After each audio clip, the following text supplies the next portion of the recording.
Right, hello and welcome to the Midday News on VOP TV. I am Moses Humphrey. First, the headlines. President Bola Tinubu has officially flagged off the construction of the 700-kilometer Lagos-Calabar coastal highway. Federal government drags 36 governors to Supreme Court, seeks local government autonomy. The permanent secretary of the Lagos Emergency Management Agency, LASEMA, Femi Okeosoyintolu, has confirmed 3 dead, 7 injured in a collapsed mosque. And in the business, seasonal fluctuation drive up tomato price in Lagos. In sports, Southampton earned promotion back to the Premier League. And in entertainment, Nigerian rapper Dubodu Black highlights lessons learned from use of illicit substances. And now let's get into the news. The President of the Federal Republic of Nigeria, Bola Tinubu, has officially flagged off the construction of the 700-kilometer Lagos-Calabar coastal highway. In his remarks, Tinubu emphasized that the highway will provide improved access to production and marketing centers for 30 million people. The project aims to foster economic growth, tourism, trade, and create new opportunities for the future generation. In March, the federal government started constructing the highway designed to extend through 9 states, despite facing criticism about property demolition. Tinubu assured the public that government will offer compensation to those affected. The federal government has taken legal action against the governors of all 36 states at the Supreme Court, alleging misconduct in the administration of local government areas. The suit, filed by Attorney General and Minister of Justice Prince Lateef Fagbemi SAN, seeks full autonomy for LGAs, positioning them as the 3rd tier of government. The government requests the court to prohibit state governors from unlawfully dissolving elected local government leaders and to ensure that funds meant for LGAs are directly allocated to them from the Federation account as mandated by the Constitution. The federal government's lawsuit also seeks to stop governors from forming caretaker committees to manage LGAs, which contradicts the Constitution's provision for a democratically elected system. Additionally, the government demands an injunction to prevent governors and their agents from using or tampering with local government funds when no elected local government system is in place. The state governors have been sued through their respective attorneys general, with the federal government emphasizing that Nigeria's federation, as defined by the 1999 Constitution as amended, obligates adherence to its provisions. Former President Olusegun Obasanjo has criticized President Bola Ahmed Tinubu's administration for its handling of the fuel subsidy removal, the floating of the naira, and the military coup in Niger Republic. He expressed concern about the impact of these decisions on the Nigerian economy and the lack of investor confidence. Obasanjo emphasized the need for effective leadership, hard work, and trust to achieve economic progress. He also commented on the refurbished Port Harcourt refinery in Rivers State by criticizing those who oppose this stance on the refinery. Obasanjo emphasized that the 2007 attempt to partially privatize the refineries was based on a thorough study of the situation. The Kano State Deputy Governor, Comrade Aminu Abdulsalam Gwazo, has issued an unreserved apology to the National Security Advisor, Malam Nuhu Ribadu. This comes after Gwazo alleged Ribadu was responsible for the current situation in Kano. The apology was made during a press conference early on Monday morning at the government house in Kano. Gwazo had previously claimed that Ribadu facilitated the return of the dethroned Emir of Kano, Aminu Ado Bayero, by providing him with 2 private jets and security. Ribadu denied these allegations and threatened legal action if the deputy governor did not retract his statement. In response, Ribadu's counsel from Aliyu and Musa Chambers demanded an apology within 24 hours to be published in 5 national dailies and popular online platforms. During his apology, the deputy governor also called on President Bola Tinubu to investigate the situation in Kano thoroughly to ensure peace reigns. In Lagos now, the permanent secretary of the Lagos Emergency Management Agency, LASEMA, Femi Okeoson-Itolu, has confirmed that a mosque on Yusuf Street off Ladikbo Road, Bakbajao, collapsed during prayer time. The tragic incident resulted in 3 fatalities and 7 injured individuals with varying degrees of severity. The mosque, now reduced to rubble, saw extensive rescue efforts led by LASEMA's response team, along with the LRU fire units, Lagos State Fire Service, LASPCA, NEMA, Nigeria Police, LNSC, FRSC, and LASEMBUS. Photos and videos circulating online on social media show the devastating sight, with local residents assisting in rescue operations. Now, this incident highlights the ongoing issue of building collapses in Lagos, often attributed to the use of substandard materials and construction incompetence, while experts continue to call for stricter building regulations and enforcement to prevent such tragedies in the future. Well, it's still the midday news on VOP TV. More stories after this break.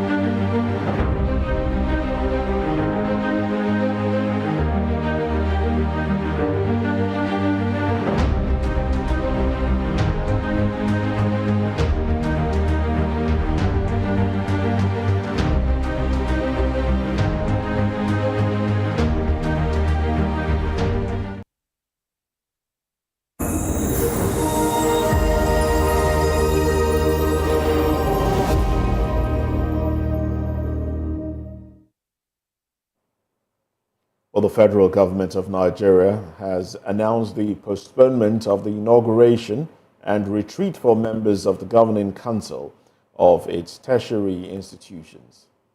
Initially scheduled for Thursday, May 30th and Friday, May 31st, 2024, the events have been rescheduled due to a presidential directive. According to a statement by Folashade Boriowo, the Director of Press and Public Relations at the Federal Ministry of Education, the postponement is in response to the need for a comprehensive review of the membership of the governing councils of federal tertiary institutions in Nigeria. This is as a result of the presidential directive as conveyed by the State House press release dated 23rd May 2024 for a comprehensive review of the membership of the governing councils of federal tertiary institutions in Nigeria. The 10th Assembly of Cross River State has unanimously reaffirmed Right Honorable Elvet Ayambam as the 10th Speaker. This reaffirmation followed a rapprochement brokered by a state governor, Basiotu, and critical stakeholders with a 25-member assembly in Calabar on Sunday. The Speaker, Ayambam, had been impeached by 17 members out of the 25-member House over allegations of misappropriation of funds. However, the majority of lawmakers passed a no-confidence vote on him after 11 months in office. In response to the development, Ayambam expressed his appreciation to the governor and stakeholders for their remarkable ability to bring about peace for the stability of the state and the House of Assembly. He also pledged to lead with integrity, decency, and a focus on the welfare of all.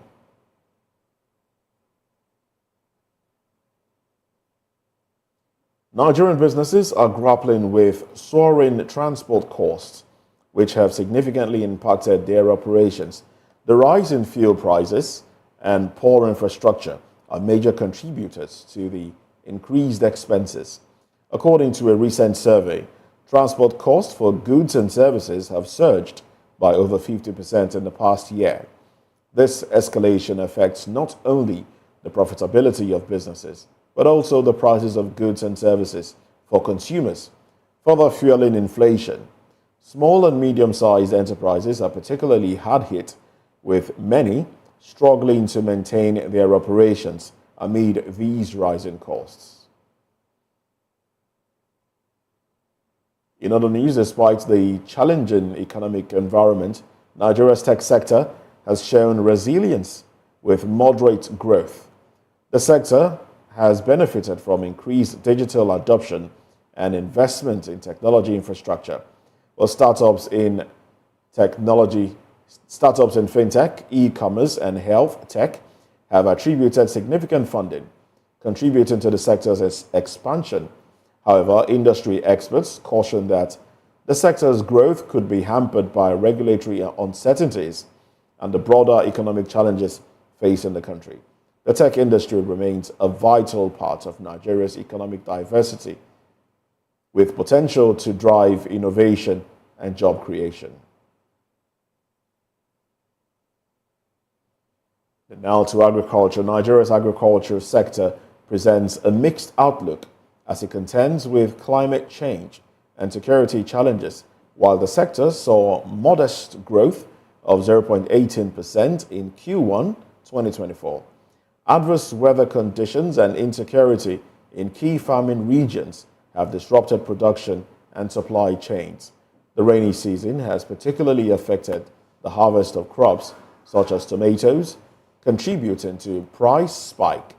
Additionally, ongoing conflicts in the northern region continue to threaten agricultural activities, impacting food security and livelihoods. All stakeholders emphasized the need for improved infrastructure, climate-resilient practices, and enhanced security measures to sustain growth in the sector. Governor of Lagos State, Mr. Babajide Sanwo-Olu, has further extended his olive branch to pilgrims for this year's Hajj in Saudi Arabia by paying the $100 shortfall in their basic travel allowance, BTA. Commissioner for Home Affairs, Mr. Olarinwaju Ibrahim Layode, made this statement while addressing the last batch of the pilgrims before their departure from Lagos. $500 was initially announced as BTA for each of the pilgrims, but the money was later reduced to $400 by the National Hajj Commission of Nigeria and Central Bank of Nigeria due to the instability in forex exchange rate, after some pilgrims, especially those on the second flight, had already collected it in full. The announcement of the deduction, which was made during the third flight, was visited with outright rejection by the pilgrims, who described it as unfair and unacceptable. But the commissioner was able to douse the tension by appealing for patience, and promised to consult with Governor Sanwo-Olu for his intervention, while assuring them that the pilgrims on the first flight who are yet to collect their BTA would get theirs in the Holy Land. Mr. Olarinwaju Ibrahim Layode appealed to them to be good ambassadors of the state by exhibiting exemplary conducts and behavior. The pilgrims, who could not hide their joy and enthusiasm about the governor's kind gesture, were singing, dancing, and praising God for his timely intervention. Well, you're still watching the Midday News on VOP TV. Business, sports, and entertainment stories after this break.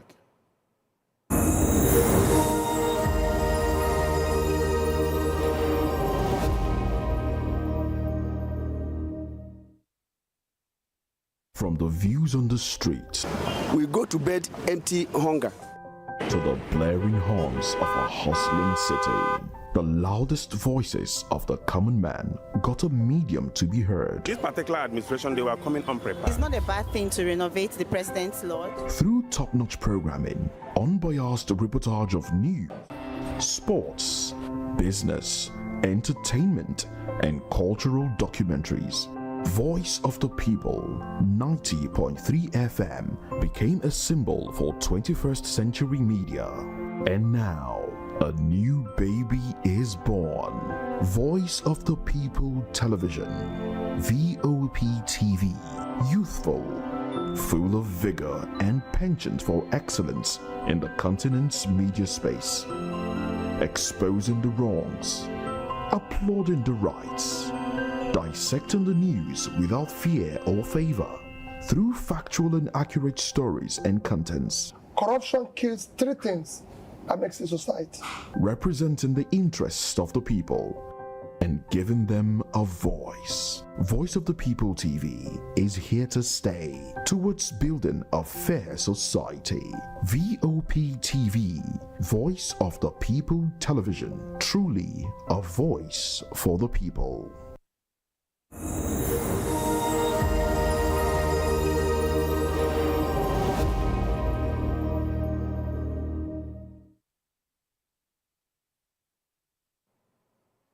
Welcome back.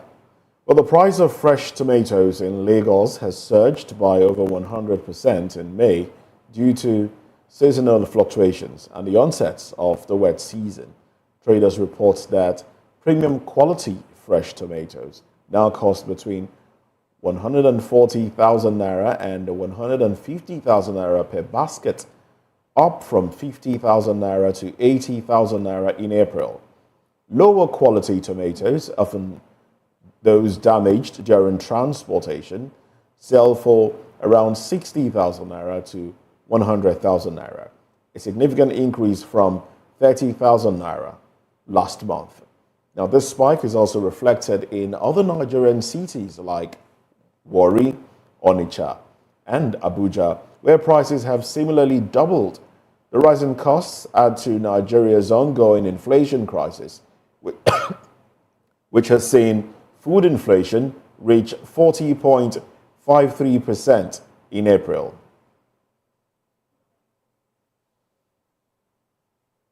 Now, the cost of building materials in Nigeria has increased by over 130%, stalling construction projects and worsening the housing crisis.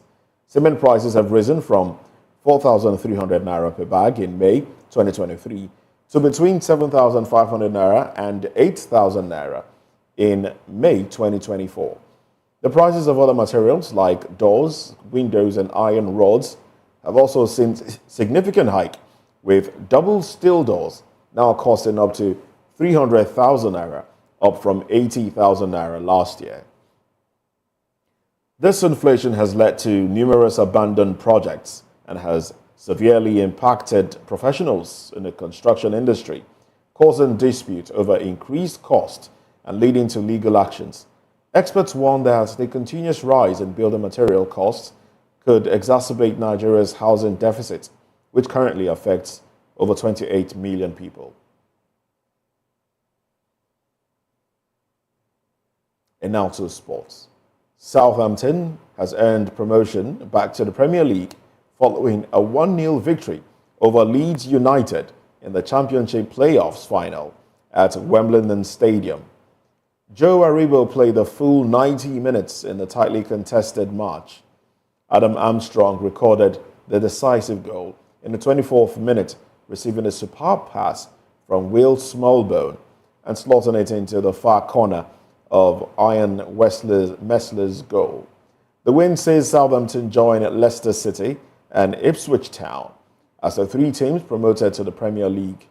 Armstrong's goal marked his 23rd of the season, the most by a Southampton player since Ricky Lambert's 27 in the 2011-2012 season.